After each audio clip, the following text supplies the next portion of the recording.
Ashtë haram nëse nuk I viziton kur varezat e të afërmve.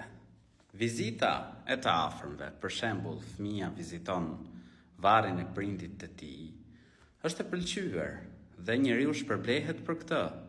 Është përkujtim për njeriu kur viziton varezat, është përkujtim për të që ne nuk jemi të përjetshëm këtë botë, kemi për të ndëruar jetë, kemi për të shkuar tek I Madhi Zot.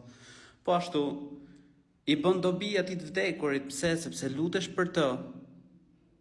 Kërkon Allahu të lartësuar që ta fal, ta mëshiroj atë.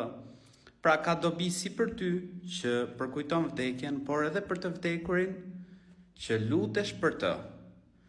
Nuk është haram nëse nuk I viziton varrezat e të afërmve, sepse ti për prindrit e tu mund të lutesh edhe po nuk I vizitove. Pra lutja mund të bëhet edhe nga shtëpia apo nga vendi ku ndodhesh.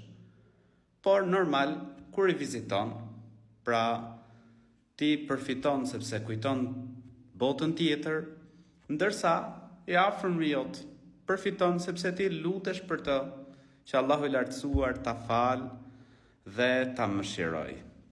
Po ashtu, ne duhet ta dim që I vdekuri kur ndëron jetë, prej gjërave që I bëjnë dobi atij mbasi ndëron jetë, është fëmia, një fëmijë I mirë, I cili lutet për të. Allahu na boft prej atyre që e kujtojmë vdekjen, marrim mësim prej saj dhe na mundësoft që me të afërmit tan takohemi në xhenetet e Allahut lartësuar.